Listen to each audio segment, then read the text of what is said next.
You might recall that last year we took a look at the VelocityOne flight from Turtle Beach. Now, that system was built around a 180-degree yoke, 4 independent throttle controls, 3 pull knobs for things like air fuel mixture and braking, as well as a trim wheel and rudder controls. It also featured a small display that could light up with various statuses.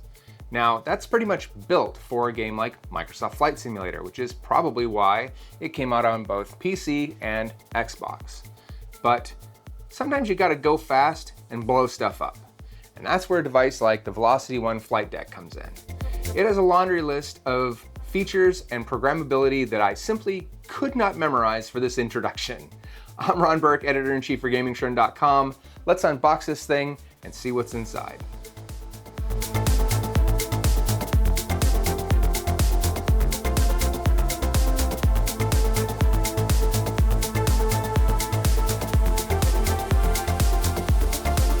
Attaching the flight stick is nice and simple. There's a set of 6 pins here, and there's some little notches that you can see where it aligns right there with this notch here. So simply drop it in place, and then there's a retaining ring underneath.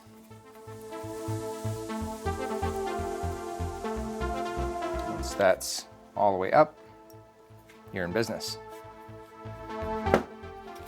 Wires that you'll need to connect.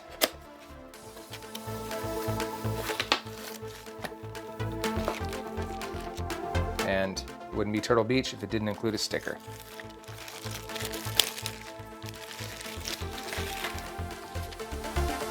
I do appreciate this. These are nice braided cables.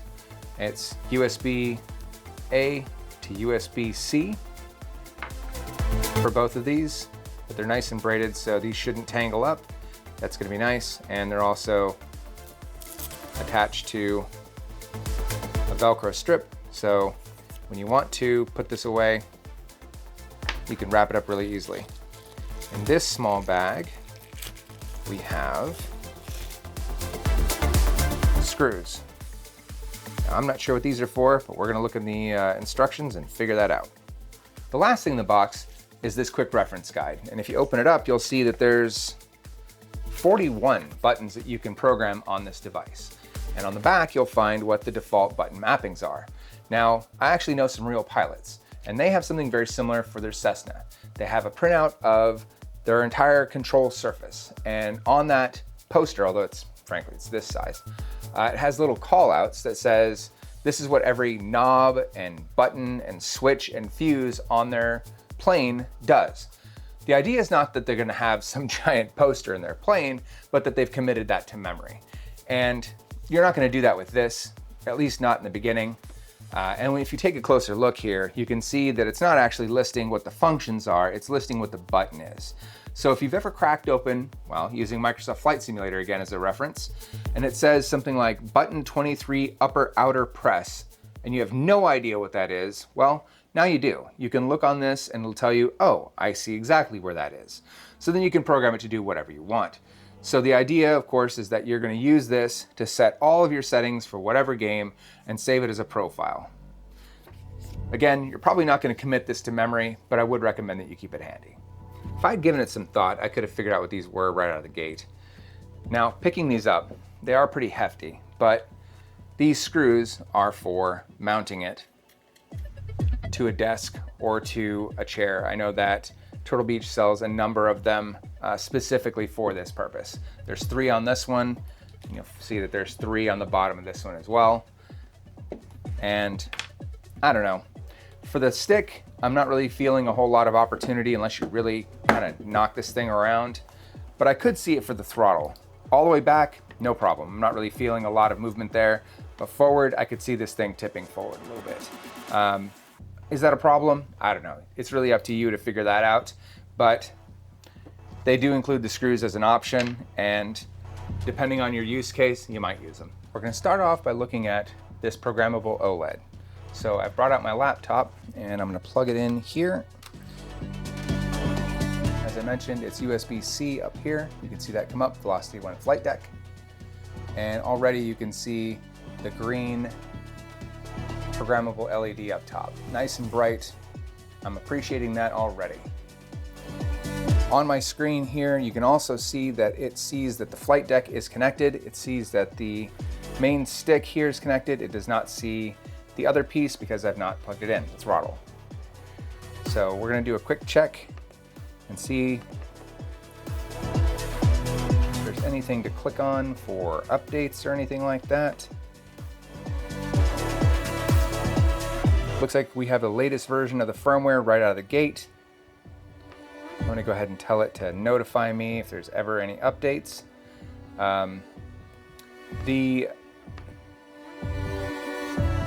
Oh, sorry. I spoke too soon. There we go. So it looks like there is a firmware update. We're gonna go ahead and hit update and let that go to town. Now, the VelocityOne Flight, I think that was the name from last year, the yoke system had some trouble with the firmware updates. So when you go to download the software for this device, you might notice that the app has a 1.5 star rating. It is entirely because of that. There was just a lot of trouble with getting the firmware loaded onto the device. That's why I'm actually updating the firmware live for you guys to see. So we're all gonna discover in real time how well this goes. My hope is that it's flawless and we'll have nothing else to talk about. In a second here, we'll go ahead and plug in the throttle and I'll move the camera so you can see that up nice and close. But I'm going to adjust my focus here in a minute. I'm focused right here, but I'm also going to take a look at all these knobs and controls here. I do know that I spoke too soon when I said off of the getting started this paperwork. Remember I said that there were 41 controllable presets. I was way off. With shifts and other things, there's 139, I believe was the number that I saw. So you will not be short on programmable buttons on this device.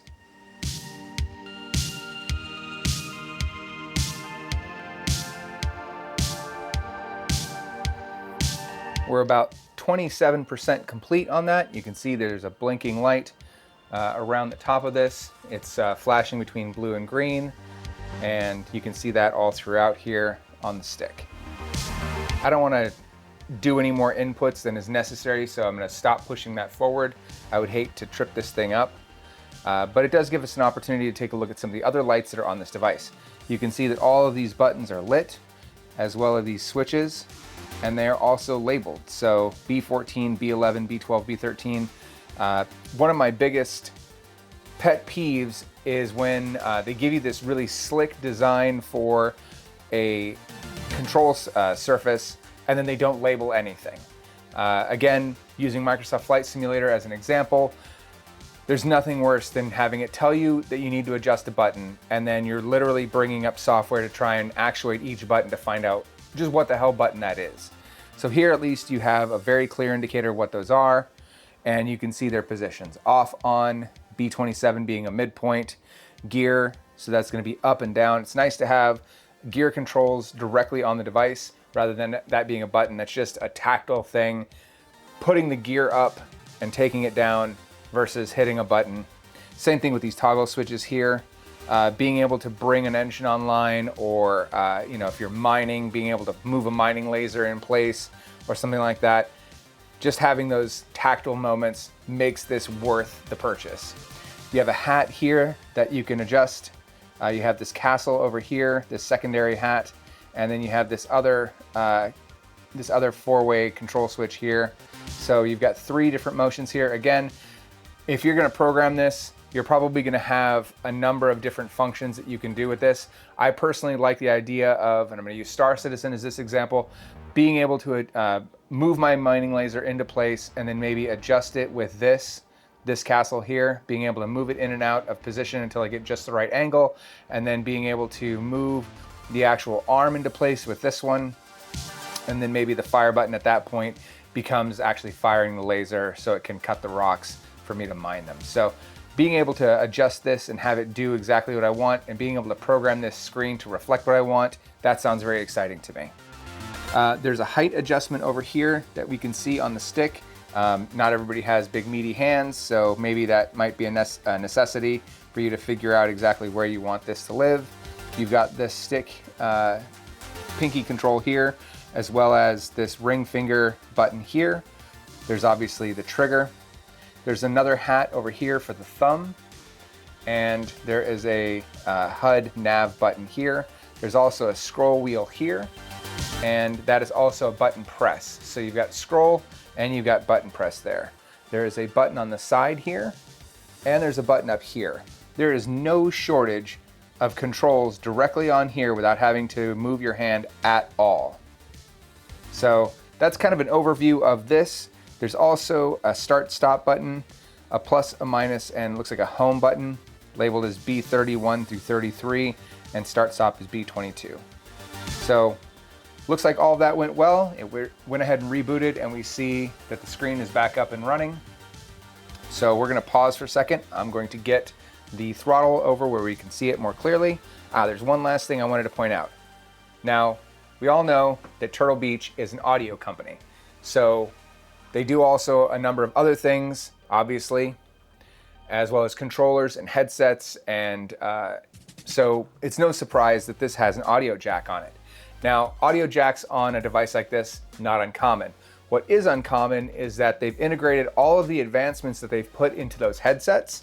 All of the audio enhancements can be found on this device. So plugging a headset into this headset jack is going to give you all of those aural improvements right to your skull, right off of the device. So another immersion point that you can get simply by plugging in.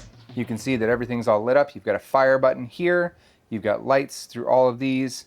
You can see that this entire detent system is all lit up. It shows you max versus, well, you can't really see it. It says rev idle, flight idle, and max rev. And these can be split into two. Just click that and you have independent control over both of your throttles. That might be important depending on the type of plane. Quick button press, and those things are locked back together. You also have this stick here, which that could be a number of things. That could be a throttle, that could be flaps, that could be really anything you program it to. That's kind of the whole point. So we're gonna jump over here to the software again, and we see that the flight deck throttle is now listed in there. We're gonna jump over to firmware, and we do see that there's a firmware update there as well. So we're gonna grab that while we take a look at the rest of the controls. We'll see the screen go off here, and we see that flashing blue and green, so we know that it's updating again. There is one thing that is different about this than the previous system that they've released. These are not daisy chained together, so you're gonna need two USB-A ports. I love this laptop from Gigabyte, but it has exactly two USB-A ports and one USB-C. So I'm already running light on just input devices, input device connectivity for this laptop. If you're gonna run things off the laptop, you might consider a hub or something like that before you jump in, because you might suddenly find if you wanted to add rudder controls to this setup, you're gonna need a third connection. The previous device, of course, you could daisy chain them together and run them off of one USB port. You're gonna need more than that here.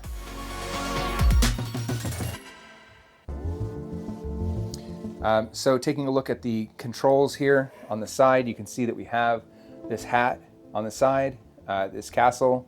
We also have a rocker switch forward and backwards, and 3 buttons here for the thumb.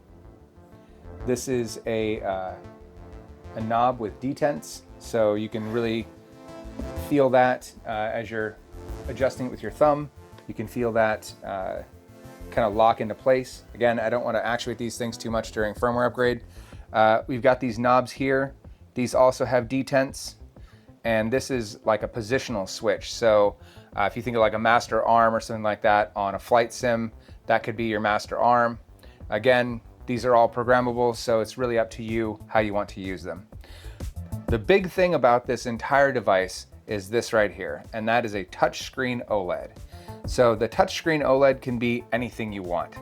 That could be programmed a number of different ways, and Turtle Beach has already included a number of downloadable profiles for different flight sims. So we're going to take a look at those when we're all done with the firmware upgrades, and I'll be able to show you some of what those look like on this programmable touchscreen. Now, one of the quality things about this entire setup is all of these are Hall effect systems. So what that means is it uses magnets and electrical conductivity to detect the positions of things rather than direct contact with the components. So yeah, these detents, obviously you're locking into a position, but these motions are not about a plastic piece riding on a plastic piece with some grease in between. You're talking about something that has magnets and electrical conductivity to be able to tell the position at every point. So Hall effect, definitely a good thing. Nice to see on a flight control surface. That's going to make this thing last a lot longer, but more importantly, it's going to be a lot more accurate. All right, so our firmware update is complete. Taking a look at the hardware test, you can see all of the different buttons that we have here, and as I actuate them, you can see them actuate on the screen. So I can make adjustments here to the overall sensitivity of these things. There's that rocker switch with the thumb. Forward is B6, back is B5, center is off. We have the 3 buttons here that I mentioned, and we have this incredibly sensitive scroll wheel. I mean, I'm gonna scroll this thing, but it looks like it has, gosh, over, what, 65,535 positions. That's incredible. So if you want something that's going to be able to very carefully adjust with a great degree of accuracy, I mean, that's a whole hell of a lot of that. All right, as I mentioned, these can disconnect. So you can see over on the left, I've got a throttle and you've got multiple positions. When you hit this lower point right there, there's a vibration, a haptic, to let me know that I've hit that lower point. So if I wanted to throttle back, but not reverse engines, like on a larger aircraft, that would be that position right there. And then with a quick click here, they're locked back together and I can bring them back at the same time. And then press this again, and they're independent once more. So that's a nice system. We have the small throttle that I mentioned here. It does have the same amount of positions, but it does not adjust quite as in small increments as this does. So this might be good for something like flaps that you want to be able to actuate quickly. The knobs, as I mentioned, these are 3 positions. And then there's a secondary knob underneath. So you have a 2-position switch there and a 3-position switch up here. And then you can push the button for a 3rd option. This looks like it's plus and minus. So I say 3 positions. This is forward, this is backward, and this is probably on and off. Same thing with this. You might be adjusting it, and there's a button press there as well. And same here. So that brings us to this screen. So you can see that I have the ability to adjust this and press these buttons on, off. You can go to different screen and adjust the key bindings. You've got virtual buttons here, or virtual switches. Is that moving into the fire position? So we'll have to play with this a bit, but you can see there's a number of options there. Autopilot dials, okay, button press for click. So we've got a number of options here that we can mess with to adjust. Rear scroll wheel mode. Not sure which scroll wheel that is. Maybe that's this one. No. Not sure which scroll wheel that is.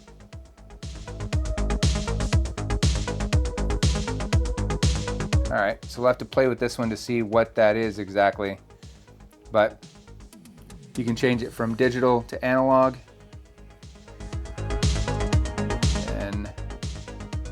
key bindings.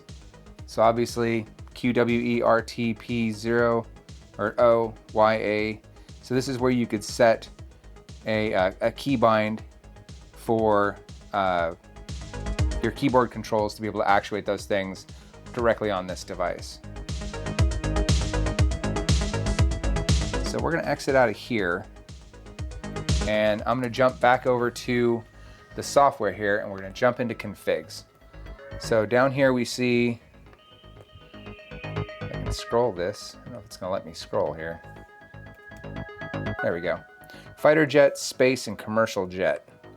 So let's see what this does.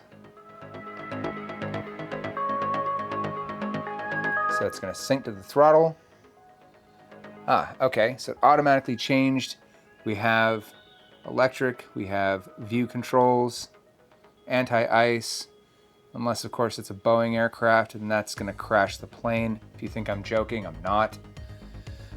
Engine controls, canopy doors, the APU, that's the external systems to connect the age equipment. That's the device that keeps the aircraft powered when it's on the ground.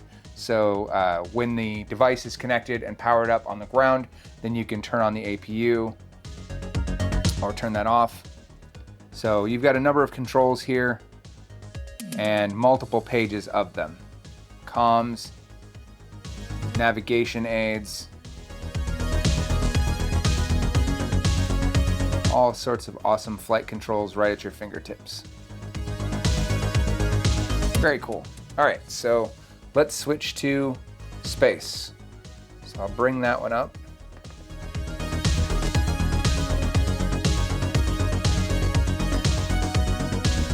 Did not mean to hit new. Go back.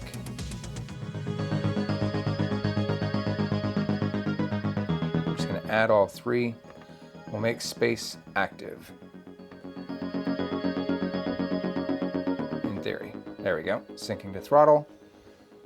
So it reboots, and we have kind of a generic flight system for a spacecraft.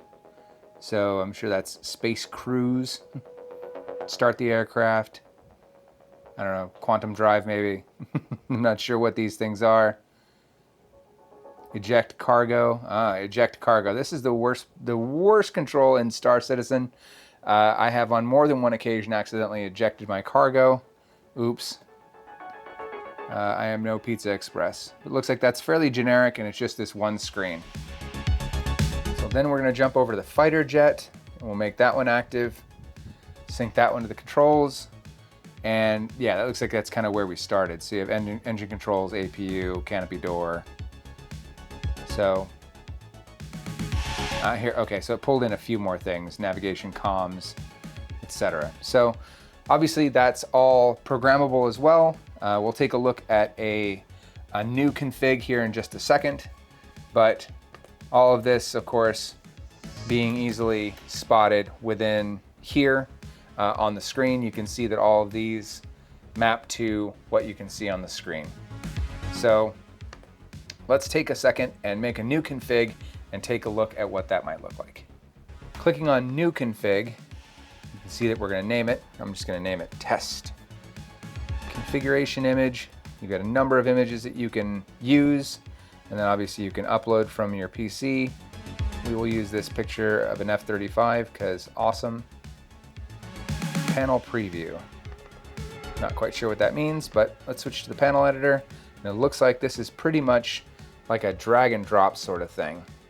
So we're going to drag this in. Now we have that, and we can add text positions. We can add dials. We can add up to 3 panels, and we can name it whatever we want. Break stuff. And then we'll double click on this, and we can adjust the text. We'll say room, zoom, stop. Whatever those things need to be, but you can see them there, and you can show the key bindings or hide them. So pretty simple. Drag and drop, doesn't get much easier than that. And you can, looks like you can mix and match maybe. So let's drag this in and see if that's the case. All right, so it's going to keep the aesthetics, but you can see that's pretty simple. Hardware settings, you can adjust the dead zone. I did notice that this thumbstick here had a bit of a dead zone at the bottom, so I'll probably adjust that. This is going to be to adjust your throttle to make it more or less sensitive, as well as turn on any dead zone, any haptics if you want. And then you can adjust whether you want haptic controls on both the handle and the base, or just one or the other. Of course I want all the haptics on. Rear wheel, that is, I think that's this one. Rear wheel.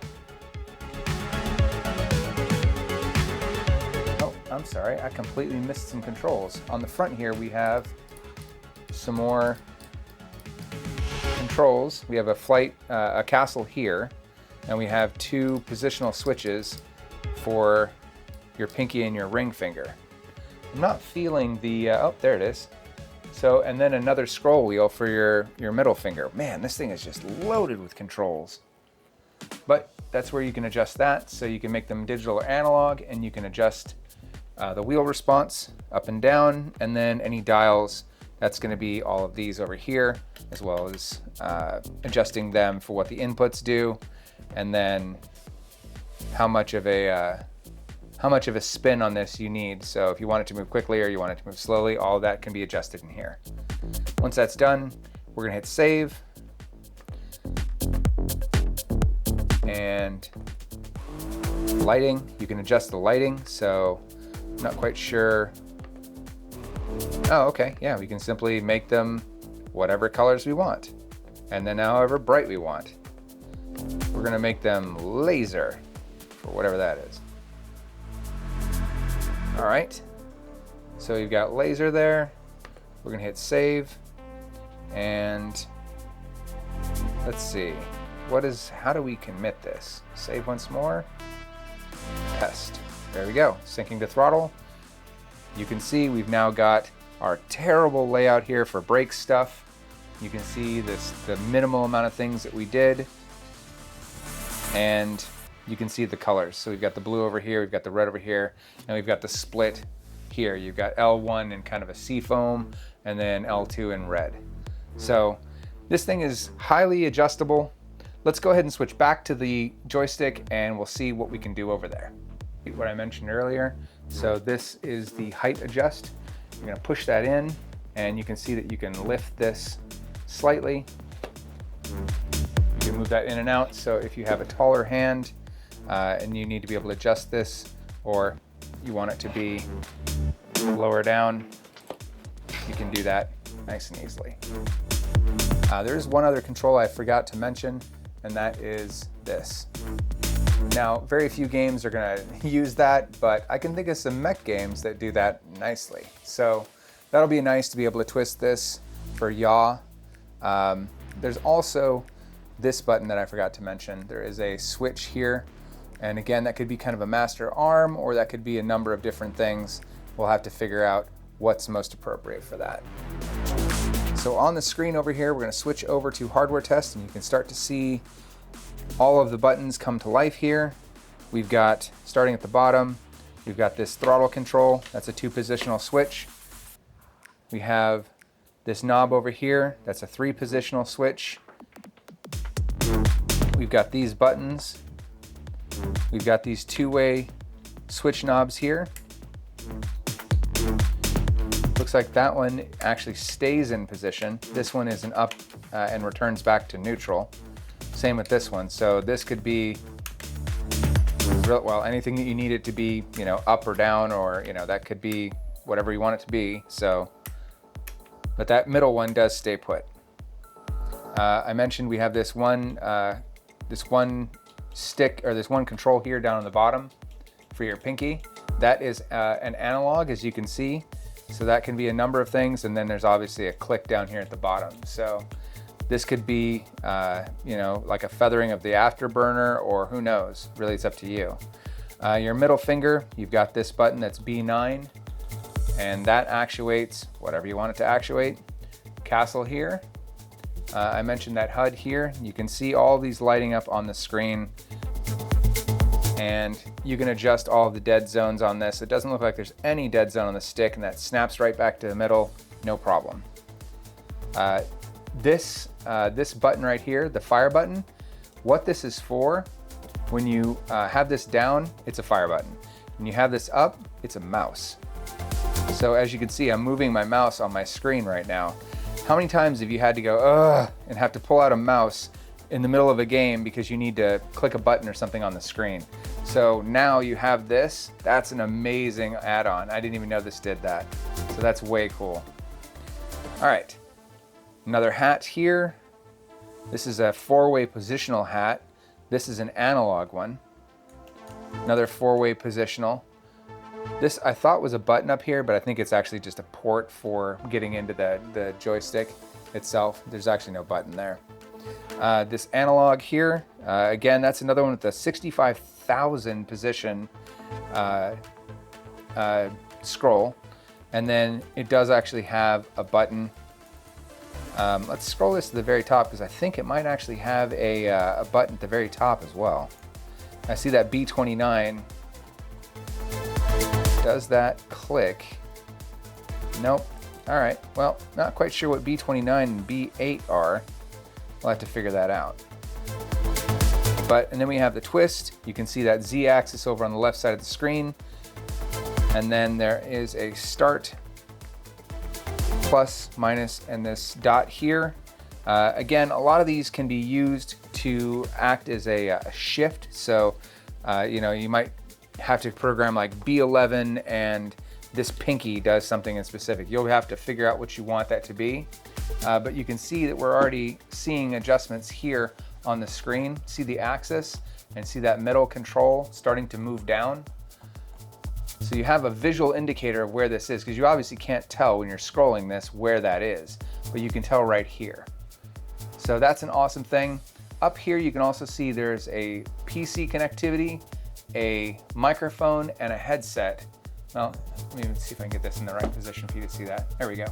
In the upper left you can see there is a PC Connect, microphone, and headset, as well as P1, so that's going to be your profile, so you know which profile you've got loaded and what connectivity you have going on. Switching back to config, I've gone ahead and loaded the fighter jet, commercial jet, and space. We're already on fighter jet, so we're going to switch to commercial jet. Instantaneously, it switches the mode so you can see what that looks like. It's definitely a brighter control scheme. And then this isn't a touch screen, so there's really no functionality there, but it did adjust all these buttons, as you can see in the config. You open that up. Now let's start this over.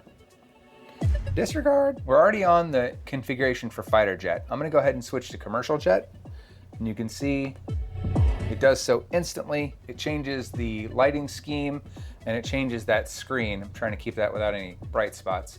It changes that screen, and then we can switch over to space, which it does instantly, and you can see again it changes the color scheme to like blues and whites. So let's take a closer look at what we can adjust on this OLED. So we're going to hit new and create a new configuration, and we'll name it test. And we're going to see what sort of panels we can put in here. The panel editor looks like we have axis controls, and then we have the 3 options for the color schemes. That seems to be about it. We're going to name this panel test, which is what you saw there in the corner where it said F1. This could be, Mustang. And the audio settings, this is where you're going to adjust your dead zones and your stick configurations, rudder lock, trackpad. I can't believe that has a trackpad. That is so cool. Audio adjustments, we talked a little bit about this. You've got mic monitoring and game volume. Here are some of the EQ options that I mentioned: voice boost, bass and treble boost, superhuman hearing, and bass boost. So that's pretty awesome that you have that built right in there, as well as an EQ to be able to adjust it to your own personal needs. Thumb wheel, talked about that. It can be analog or digital. Haptics, you can turn those on and off and adjust the haptic zone. And Pro Aim. Pro Aim button, not quite sure what the Pro Aim button is meant to be, but that's obviously meant to adjust your sensitivity somewhere. Not sure what this is. Pro Aim toggle button. So Pro Aim, I'll have to look up and figure out what that is when we do our actual testing. But yeah, I don't have a button here to press, so I'm not quite sure what that is. All right, back to our configuration. Let's see what we can adjust in this panel, if anything. Not sure if I can really drag anything in. It would be nice if I had the option to do that. So this seems less programmable. I'd like to be able to see like my altitude up here. Like, I don't really particularly care about the timer as much as I would care about maybe seeing my altitude. Now, there is something nice about Turtle Beach. They have been very good about updating firmware, even if there was a bit of a clunk with their previous stick and the initial firmware update. The firmware updates since then have actually been quite good. So seeing the ability to adjust this with other options might come in the future, but this is what we've got out of the box. So the next thing to do, obviously, is play some games. So let's take all this downstairs to my office, get it set up, and let's do some flying. To test things out, I thought that we would switch to the Ornithopter from Dune. I'm gonna go ahead and switch to external so you can see everything that's going on. We can use the hat to move the camera. Click it, it snaps back to forward. We're gonna unfold the wings with this lever here, which you can clearly see.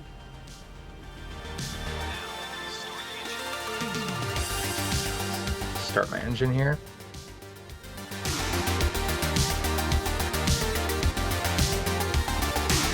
Those wings start to come to life.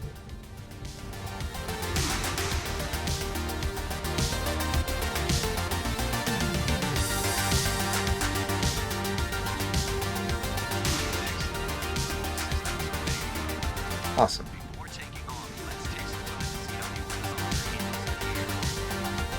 Take off, increase power, pull in the landing gear. We're going to hammer that airspeed with the afterburners.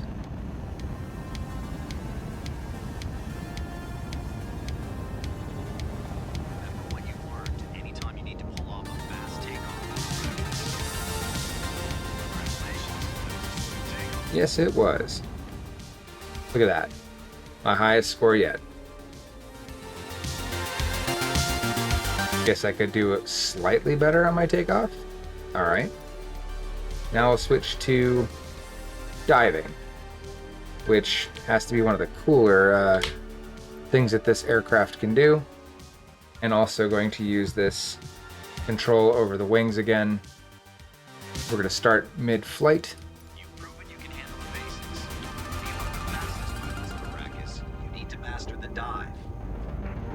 So we're at full throttle, or pulling my gear again. When you reach the dive point, fold the wings to dive. As you approach the ground, on my mark, unfold the wings, then get back to level flight. Reach the edge of the cliff up ahead. Almost to the dive point.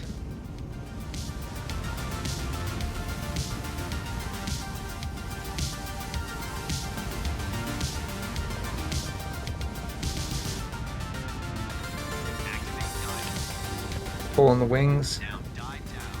Oh.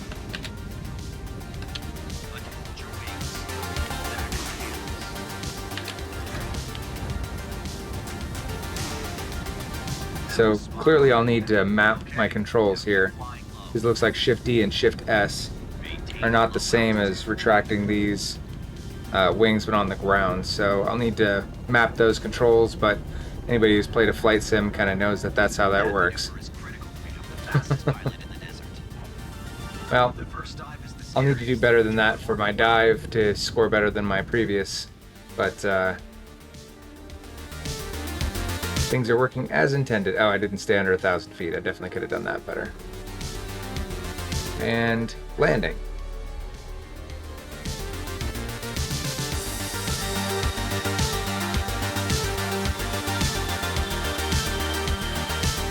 So once again, we're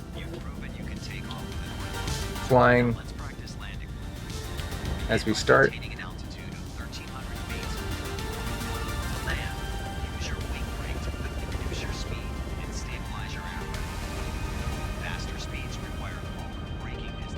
So I gotta stay around 1,300 feet.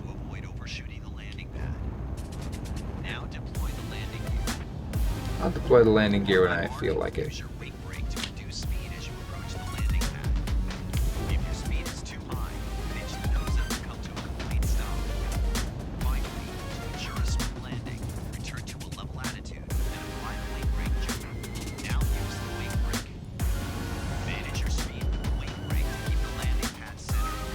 Oh, that's not good. Let's try that again.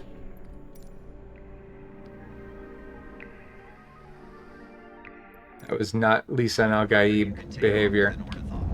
Now let's practice landing. We'll begin by maintaining an altitude of 1,300 feet. We'll leave the gear down. Use your wing brake to quickly reduce Get back down to 1,300 feet. Probably lay off the afterburner a little sooner. Anticipation is essential to avoid overshooting the landing pad. Now deploy the landing. On my mark, use your wing brake to reduce speed as you approach the So I've got the wing brake mapped to my middle finger here on the controls. Finally, to ensure a smooth landing, We're going to slow down just a little. apply the wing brake just before touching down. Now use the wing brake. Manage your speed with the wing brake to keep the landing pad centered.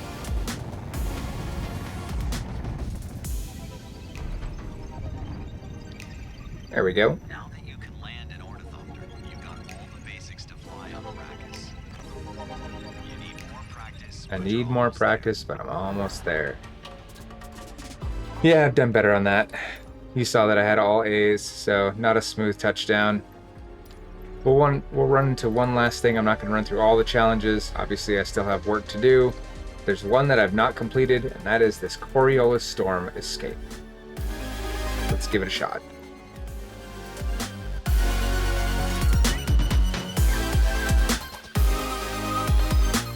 Set this back to flight idle.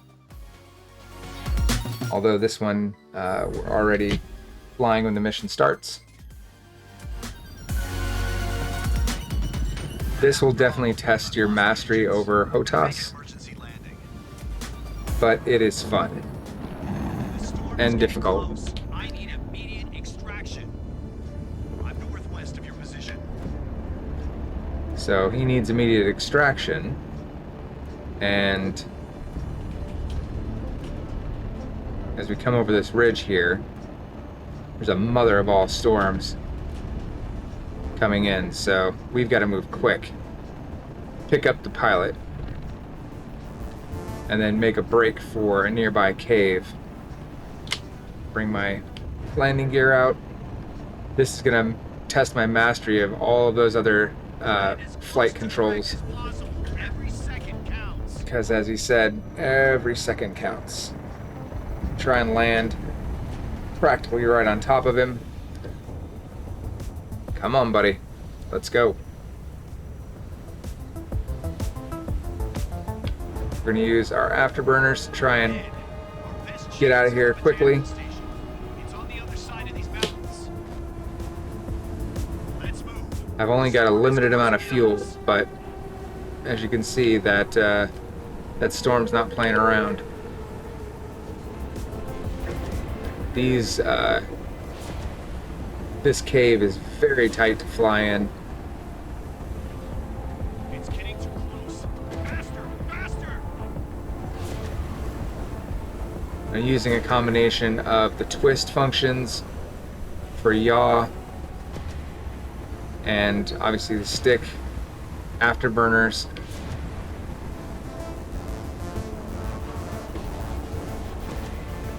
It's too tight in here to be using the wing fold maneuver. There's just not enough time. As he said, we gotta move. But these are very tight canyons. So I've not completed this one yet. It is a challenge, for sure.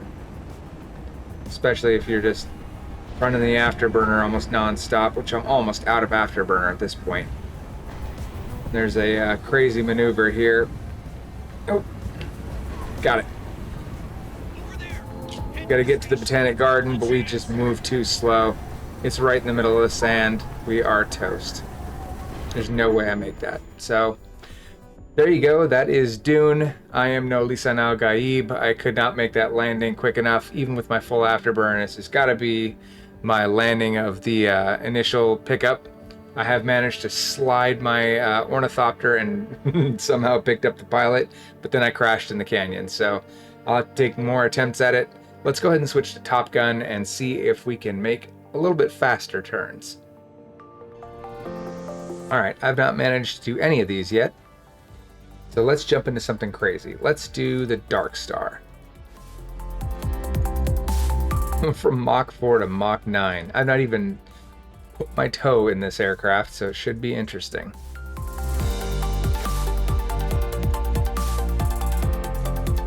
Now, I've not mapped any of the controls, so I have no idea if they're going to map this Dark Star. But it is very easy to map the controls. As I mentioned earlier when I unpacked this thing, you can see that everything is marked. So this is B29, 30, and 28, B16, 17, 18, 19. So most often, you're able to actually see very quickly when it says, fire up the engine with B14. Well, that's easy to see because it's marked clearly. So let's see what we can do here. Ready to fly. Whew, this is claustrophobic.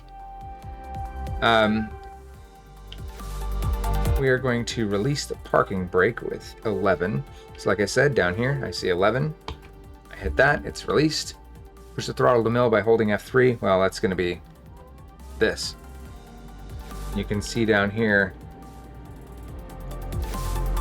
we've got very limited visibility. It's one of the reasons I like the external controls. Light the afterburner. Reach 180 knots. Up we go. Gear up. Our gears up. Reach Mach 0.9. Well, only too happy to.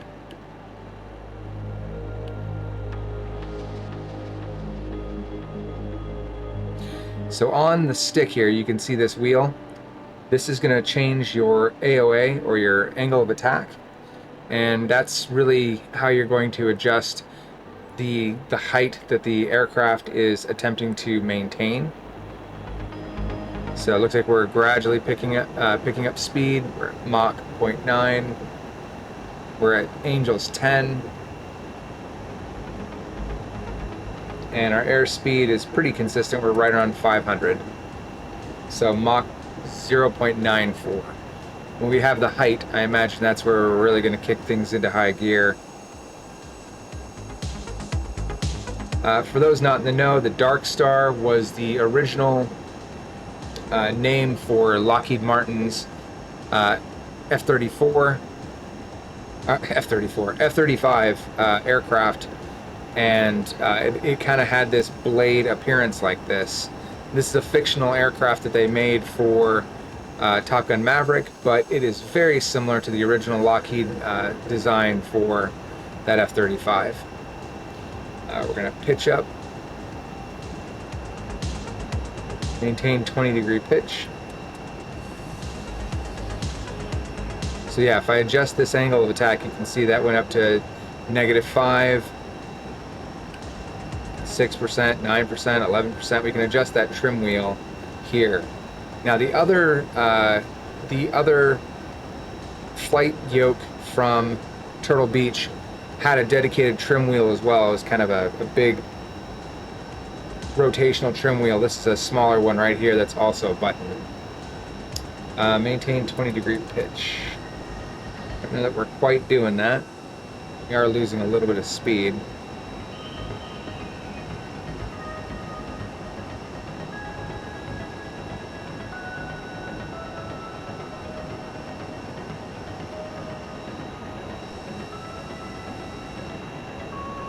We're at 1.1 G, so roughly gravity. Takeoff and initial climb, I'd have to say we did that. Roll inverted. Well, alright then. Not sure why we'd do that, but maintain 1G, pull down, gradual pitch down to -20. Alright. Oh, overshot. Unloaded roll to upright. Okay. Reach Mach 1. Maintain 1.2G pull up. We're at 1.1. We're going to pitch up 10 degrees slowly. We're almost at 2 Gs. So that's twice your weight. That is a whole hell of a lot of weight on the human body.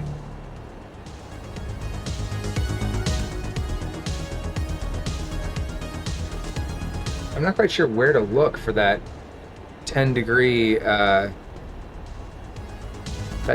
pitch. Maybe if I switch back here, I can find that. Or Mach 1.6, but I do not see that.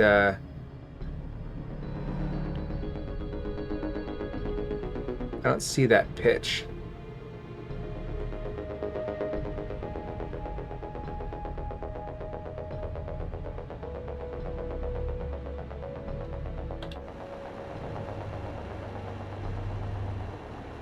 We're almost at Mach 2.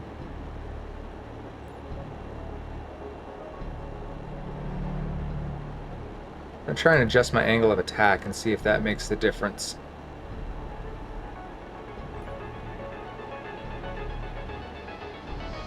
So I'm at a -10 trim. We are way too low though.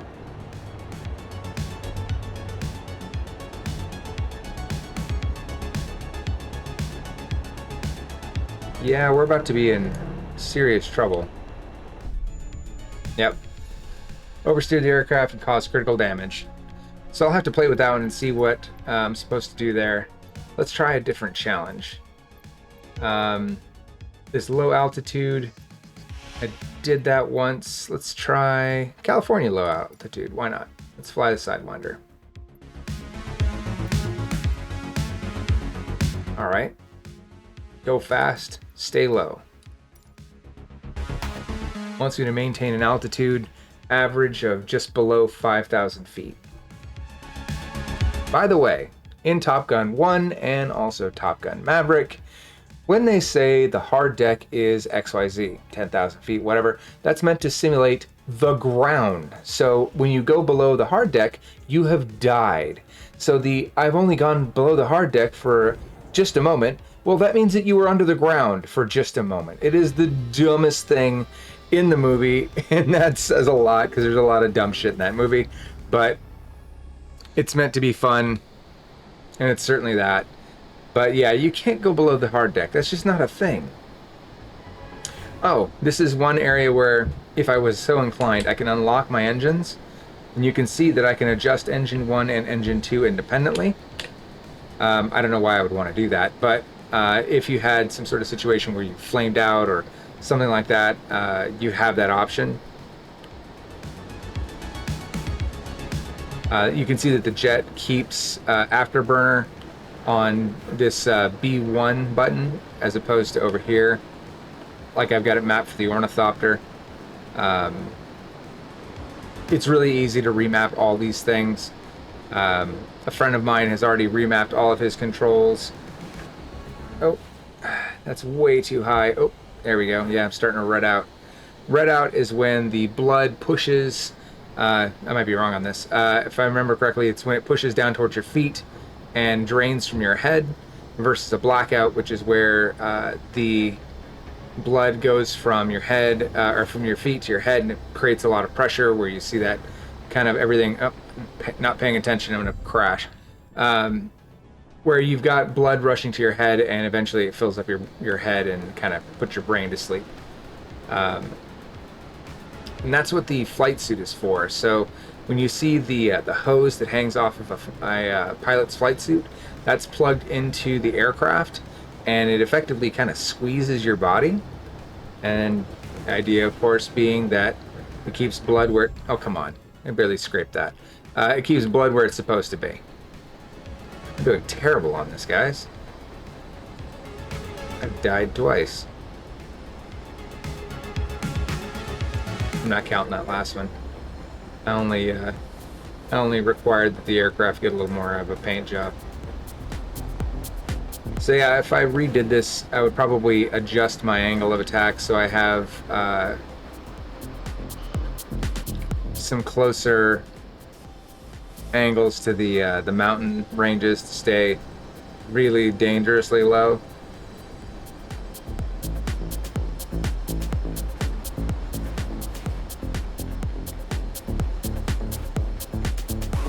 I'm just foot down on the afterburner, trying to get that average height low. Easier said than done.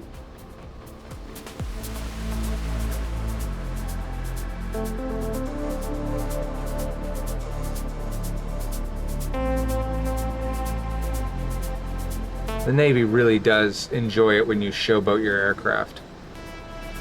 That's not dangerous and definitely not part of the flight package.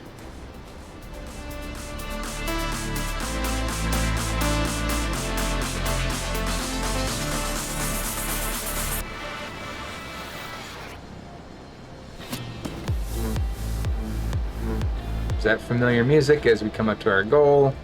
I have done terribly on this. I'm sure Junior Dan, one of our longtime readers, has already smoked my score. But let's see. Terrible, but complete. Nope, somehow I'm number 1? Or that's just my best score. Maverick has the very top score.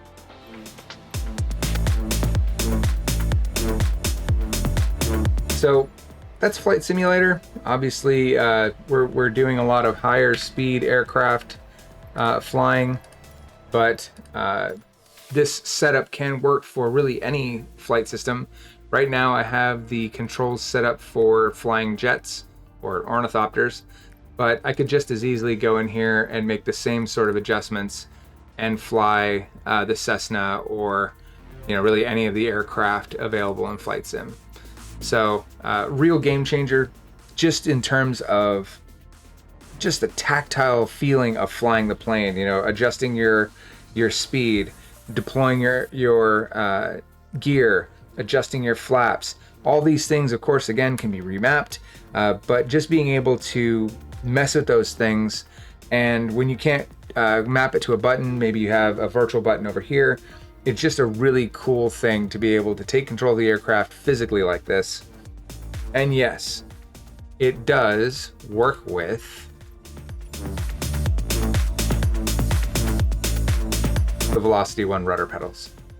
So if you're wondering about whether or not you can use those, yes you can. The last question you might have is around price. Now, the flight yoke that we reviewed last year was $379. And we recognize that that's a very different experience than what you're getting here. That's a push-pull and fuel mixture and 4-engine control like you would use on a large commercial jet or a Cessna. So it's a very different tactile experience than what you have here. That said, we recognize that the panel that's on the front of the 4 throttle controls is less of a screen and more just indicator lights. There's some programmability there, but for the most part, what you see is what you get. A little magnetic piece can pull off and swap out the faceplate, but they're just lights. So you would expect a fairly large jump in price to jump to this, where you have a large OLED screen that's programmable and it's a touch screen, and you have this indicator panel up here. But Turtle Beach, good on ya, only jumped the price by $20. I've seen systems that add an OLED double the price or at least $100 more, and here it's only a $20 difference at $399. That said, you might want to pick it up now. If it's anything like the flight yoke from last year, this thing will sell out instantly. if it's not already sold out by the time you watch this. I do have more good news though. If you invested in the rudder pedal system from last year, it works flawlessly with this. And we reviewed those rudder pedals last year. They're fantastic. If you're into flight, there's no denying that that's gonna add a whole different element, and you're probably gonna suck at it to start, but once you kind of get used to it and get used to applying your feet for the brakes and everything, it's just a whole different feel to flight. If you've never tried it, I highly encourage it. Either borrow it from a friend, try it out in a store, but don't miss out. Those are really awesome. And again, they do work for this system as well as the flight yoke. So even without those, you do have that sort of system here where you can twist this instead of using the pedals. And obviously you can map any of the buttons to be your brakes. But I'm just telling you, it's a whole different feel, especially in VR. So if you're investing in this whole platform, you know, this can start to get pricey. But even if you combine the price of the pedals and the price of these and even the flight yoke together, all those combined is still cheaper than most of your high-end flight systems. And this is beating those flight systems. I know because I have them. So this is my new daily driver. Between the flight yoke for large jumbo jets and Cessnas, and this when I want to, I don't know, be the Lisan Al Gaib or, you know, Maverick, it's hard to beat this. So if you're looking for a new modern system that has all the programmability you could possibly want, minus the screen, you can't go wrong here. I'm Ron Burke, editor-in-chief for Gamingtrend.com. Let me know in the comments, are you a flight sim junkie like me? Do you have these kind of flight systems? What's your experience? Thanks everybody, I appreciate your time. We'll see you again very soon.